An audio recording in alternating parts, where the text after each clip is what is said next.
लगभग आधी रात के वक्त तक एक ट्रक गांव में पुराने पुल की ओर तेजी से मुड़ा, जिसके पीछे पुलिस की जीप लगी थी। ट्रक ड्राइवर घबराहट में किसी से फोन पर बात कर रहा था। मालिक, हमारे पीछे पुलिस पड़ चुकी है, माल पकड़ा जा सकता है। घबराओ नहीं, पुल पर पहुंचकर ट्रक की रफ्तार थोड़ी धीमी करो। ट्रक ड्राइवर ने ऐसा ही किया। तभी दूर झाड़ियों में छिपे एक रहस्यमयी साए ने फायरिंग की। गोली सीधा ट्रक ड्राइवर के सिर में लगी और बेकाबू ट्रक उनसे नीचे नदी में जा गिरा।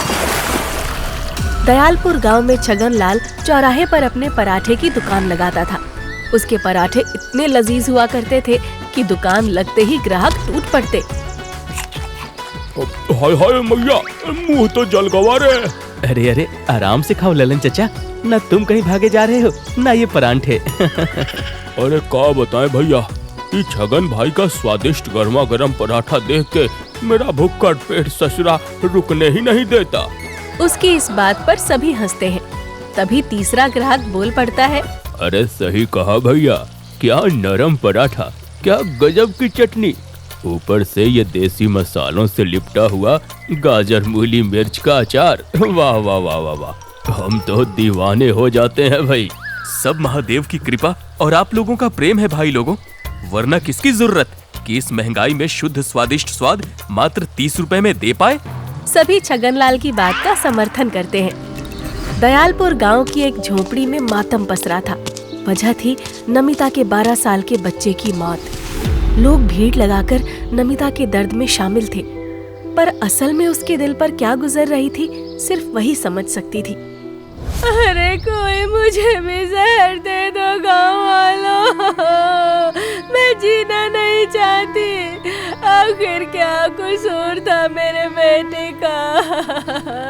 साधारण सी दिखने वाली सर्दी जुकाम की वजह से मेरा बेटा मर गया है। इसके अलावा मेरा इस दुनिया में कोई नहीं था। लाडली, जो कि गांव की आशा कार्यकर्ता थी, उसने भावुक होकर नमिता को समझाते हुए कहा, रो मत बहन, अब जो होना था वो हो गया।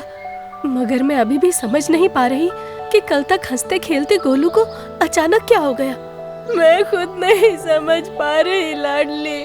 कल रात सोने से पहले मैंने अपने बेटे को सिरप पिलाई थी और सुबह उठकर देखा तो मेरे आँख के तारे की सांसें बंद हो चुकी थी। लाडली ने पास रखी सिरप की शीशी उठाई और उसे सूंघते हुए कहा, मेरा शक बिल्कुल सही था। इस सिरप में जरूर कोई ऐसी चीज है जिस वजह से बच्चों की जानें जा रही हैं। पिछले 15 दिनों में ये तीसरा केस है। तभी वहाँ मौजूद सरपंच ने आंखें तरेरते हुए कहा, ये देखो, अब ये गांव की आशा कार्यकर्ता जासूस बनने चली है। अरे तुमने पहले ही सरकारी गोदाम और मेडिकल स्टोर से इन दवाओं को निकलवा कर बर्बाद कर दिया। अरे भला इस घटना से इस सिरप का क्या लेना देना? बिल्कुल लेना देना है सरपंच जी। अगर गांव के सरपंच और पुलिस को इन बेकसूर लोगों की मौत से फर्क नहीं पड़ रहा तो हम जैसे लोगों को खुद ही जासूस बनना पड़ेगा। इतना बोलकर लाडली अपनी सहेली निर्मला के साथ वहां से चली गई। रास्ते में लाडली गुस्से में निर्मला से बोल रही थी, मेरा शक तो सरपंच पर जा रहा है निर्मला। हो ना हो इस केस से सरपंच का जरूर कोई लेना देना है, जिसका पर्दाफाश मैं करके रहूंगी। पर जो करना था हम पहले ही कर चुके लाडली। हमने मीडिया की मदद से सरकारी गोदाम और मेडिकल स्टोर से सिरप निकलवाकर बर्बाद करवा दी। फिर भी न जाने कैसे ये लोगों तक पहुंच रही है। सिर्फ इतने से काम नहीं चलेगा निर्मला, हमें इसकी जड़ तक पहुंचना होगा, जहां से ये सिरप बनकर यहाँ पहुंच रही है। तभी लाडली को कोई आवाज देता है, अरे ओ हवा हवाई बिटिया रानी, अरे तनिक हमारी भी सुन लो। लाडली और निर्मला ने पीछे मुड़कर देखा। छगनलाल पराठे वाला उसे आवाज दे रहा था। दोनों उसके पास पहुंची। अरे छगन काका, आप इतने बिजी रहते हुए भी मुझे जाते हुए देख लेते हो, आखिर कैसे? अरे हमारी बिटिया रानी बिना खाए पिए यूं दिन भर भटके हम कैसे ना देख लें भला।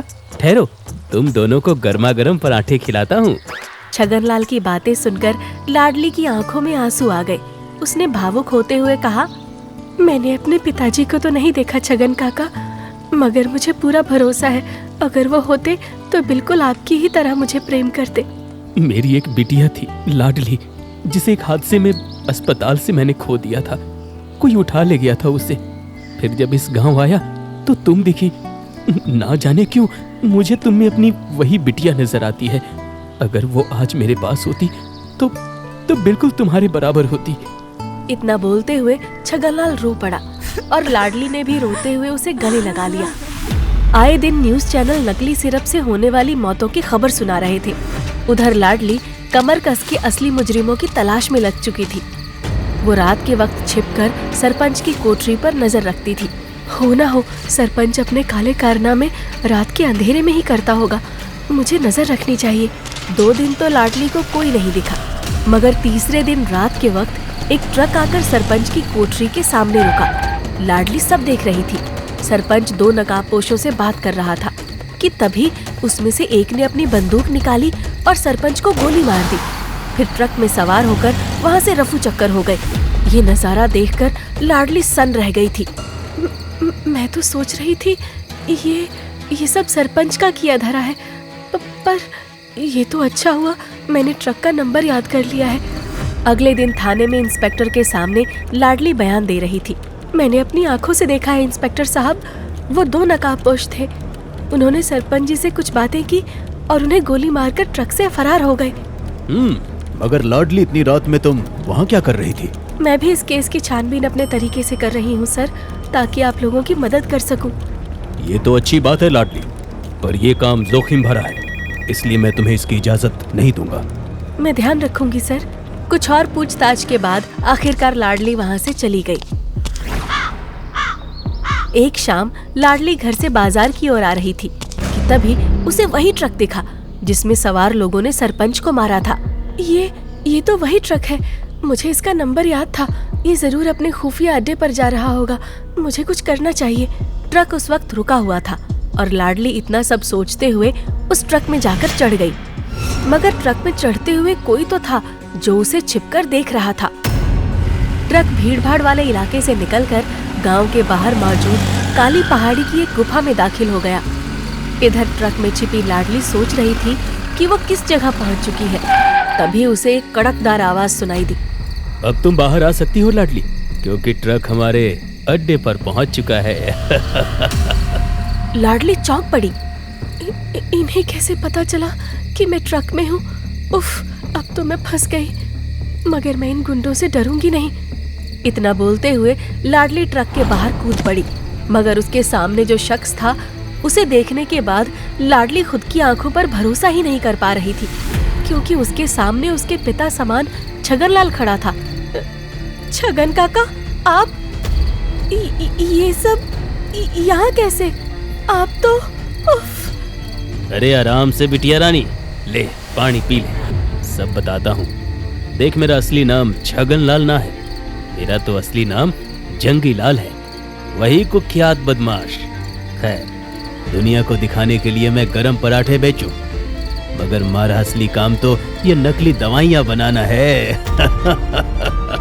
लाडली ने चारों तरफ नजर दौड़ाकर देखा। हर ओर बड़े बड़े कंटेनरों में नकली सिरप बनाई जा रही थी और असली कंपनी की शीशियों में नकली सिरप भरी जा रही थी। लाडली ने एक नफरत भरी नजर से छगनलाल की तरफ देखते हुए कहा, छी, मैंने तुझे अपने पिताजी का दर्जा दिया था। कमीने, तेरे जैसा बाप तो कोई औलाद 100 जन्मों में भी ना पाए, जो चंद पैसों के लिए मासूमों की जिंदगी से खिलवाड़ करता हो। मैं तेरे पाप का कच्चा चिट्टा खोलकर पूरी दुनिया को दिखाऊंगी। तभी एक बदमाश ने लाडली के सिर पर डंडे से जोरदार वार किया। लाडली वहीं गिरकर बेहोश हो गई। अरे ओ छोरी, इमोशनल हो गई थी वीरे। इस वक्त मारना सही नहीं था। लाडली को होश आ चुका था। वो एक खंभे से बंधी हुई कराह रही थी। छगनलाल उसके सामने खड़ा था। आज तो हम बड़ा माल जैसलमेर डिलीवरी करने वाले हैं छोरी। पिछली बार पुलिस के पीछा करने की वजह से मुझे अपने एक आदमी को खुद गोली मारनी पड़ी थी और माल नदी में गिराना पड़ा था, पर इस बार ये नहीं होगा। तो बस देखती जा। अब वैसे तेरा शक सरपंच पर सही था। एक वक्त के बाद वो हमारा माल अपनी कोठी में छिपाने को तैयार नहीं था, तो उसे गोली मारना पड़ा।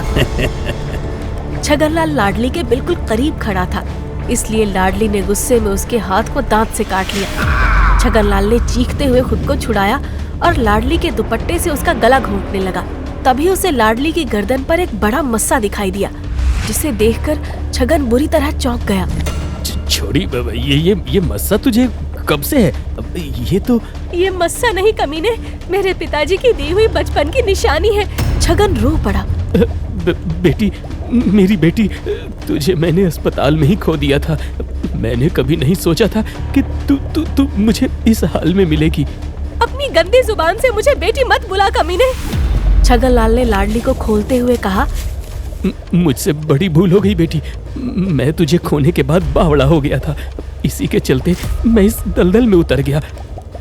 लाडली को छुड़ाते हुए देख छगनलाल की गैंग से एक सदस्य ने कहा, सरदार, इस धंधे में कोई बेटा बेटी नहीं होता। ये लड़की हमारे लिए खतरनाक है। इसे छोड़ने का मतलब है हम सबका फंसना। हरामजादे, ये मेरी बेटी है और तू क्या समझता है? इस धंधे और तुम कमीनों को मैं अपनी बेटी से ज्यादा समझूंगा। छगनलाल फिर से लाडली को छुड़ाने लगता है कि तभी वो गुंडा छगनलाल को गोली मार देता है। छगनलाल वहीं ढेर हो जाता है। फिर वो लाडली को अपना निशाना बनाता है। तभी एक फायर होता है जो इंस्पेक्टर ने किया था, क्योंकि पुलिस वहाँ पहुँच चुकी थी। पुलिस को अचानक देखकर सभी गुंडों ने हथियार डाल दिए। फिर इंस्पेक्टर ने कहा, माफ करना लाडली, हमें पहुंचने में जरा देर हो गई।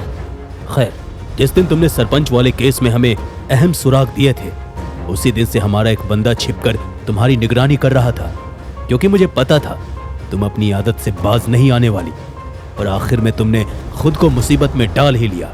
खैर, अब घबराने की बात नहीं है, हम मौके से पहुंच गए हैं। पुलिस सभी गुंडों को पकड़कर ले जा रही थी और लाडली अपने पिता यानी छगनलाल की लाश के पास बैठकर रो रही थी। आपने जो किया उसकी सजा आपको मिल गई पिताजी, मगर आप जैसे भी थे मेरे पिताजी थे। आपके खिलाए पराठे मैं कभी नहीं भूलूंगी। नकली सिरप बनाने वाली गैंग का पर्दाफाश हो चुका था, मगर इस केस से जुड़ने की वजह से लाडली की आशा कार्यकर्ता वाली नौकरी जा चुकी थी। मगर उसने हिम्मत ना हारते हुए अपनी सहेली निर्मला के साथ मिलकर छगनलाल के पराठे की दुकान खुद संभाल ली थी।